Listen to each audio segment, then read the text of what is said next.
Eitt af markmiðum jafnvægisvogarinnar að veita viðurkenningar og draga fram í sviðsljósið þá þátttakendur sem hafa náð markmiðum jafnvægisvogarinnar að jafna hlutfall kynja í efsta lagi stjórnunar í að minnsta kosti 40 á móti 60. Árið 2020 hóf Jafnvægisvogin samstarf við Skógræktarfélag Reykjavíkur að gróðursetja 1 tré fyrir hvern viðurkenningahafa í fallegum lundi sem verkefninu var úthlutað á besta stað í Heiðmörk. Lundurinn fékk nafnið Jafnréttislundur. Fyrir 2 síðustu ráðstefnur árin 2020 og 2021 voru gróðursett samtals 97 tré í lundinum.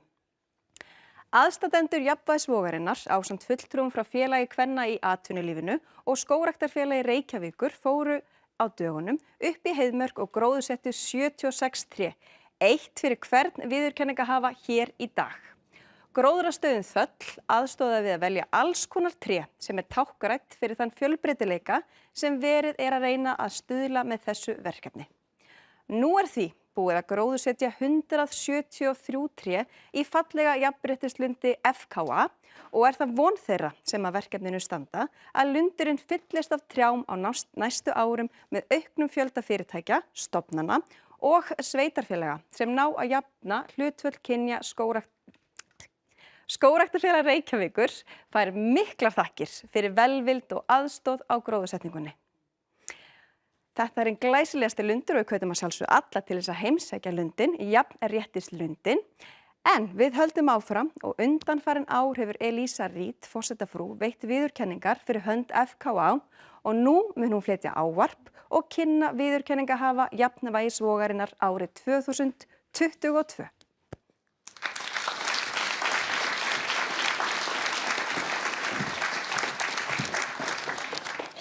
Já, góðan daginn öll sömul. Það bara ánægilegt að vera hér með ykkur í dag 4. árið í röð. Jafnvægisvogin heldur greinilega áfram að sækja í sig veðrið.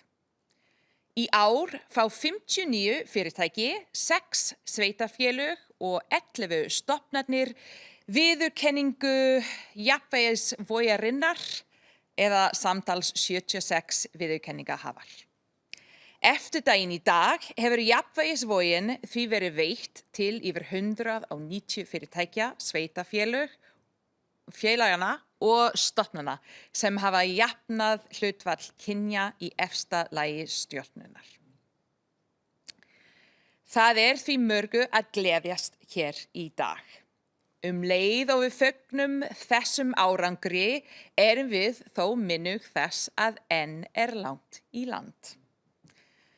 Ég hef varið miklum tíma erlendis í ár á ferðalagi til að ræða bókina mína sem nýlega kom út og fjallar kynjajafnrétti á Íslandi. Á þessum bókaviðburðum ég oft spurð hvað það sé sem Ísland þurfi helst að bæta sig í þegar kemur að jafnrétti.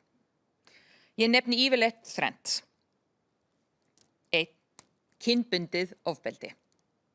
Á meðan kynbundið ofbeldi staðreynd, getum við aldrei ná fram fullu jafnrétti. Svo einfalt það. 2. Jafnrétti sem felur í sér inngildingu nýyrði fyrir inclusion. Við þurfum að vera á verðinum gagnvart því að jafnréttisbaráttan snúist ekki bara ákveðna hópa af yfirstéttakonum, heldur nái til allra. Þar á meðal til kvenna af erlendum upprunum, kvenna með annan húðlit, fatlaðra kvenna og kynsegin kvenna. Listinn lengri. Ég kom inn á þetta líka í ávarpinu mínu í fyrra. Við þurfum ekki bara að setja upp kynjagleraugun, heldur fjölbreytni gleraugu þegar kemur að inngildingu á vinnustaðnum. Festum okkur ekki í kynjatvíhyggjunni. Og í þriðja lagi það sem kannski mikilvægasta í samhengi dagsins í dag að við verðum að gera betur í viðskiptalífinu, þar sem vantar fleiri konur. Þessi viðurkenning mikilvæg lóð á þær vogarskálar, augljóslega. En ég vil samt nýta tækifæri hér í dag til að minna öll viðstödd á ef við þurfum líka að sjá fleiri konur stýra fjármunum, fjárfestingafyrirtækjum og nýsköpunarfyrirtækjum sem ná til fjöldans. Þetta mun koma samfélaginu öllu til góða. Að lokum vil ég ítreka hvað það gleður mig mikið enn á ný að sjá svona marga karla í salnum. Og þessi áhugasemd skrifaði ég fyrirfram í gær sannfærð að sú yrði raunin. Og ég sannfærð líka að einn lykillinn að árangri okkar á Íslandi hversu marga bandamenn við eigum í hópi íslenskra karla sem vita að jafnrétti kemur sér vel fyrir alla og ekki á kostnaði neins. Takk þá, kæru karlar, fyrir að vera hér í dag og fyrir að átta ykkur á því að jafnréttisvogin viðurkenning á mikilvægum þætti í stefnu ykkar fyrirtækis.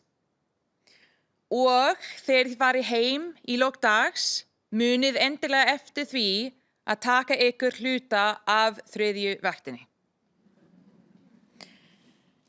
Takk öll sem hér eru fyrir að stuðla að auknu jafnrétti á ykkar vinnustað og til hamingju með árangurinn. Í dag fögnum við og á morgun heldur baráttan áfram. Takk fyrir.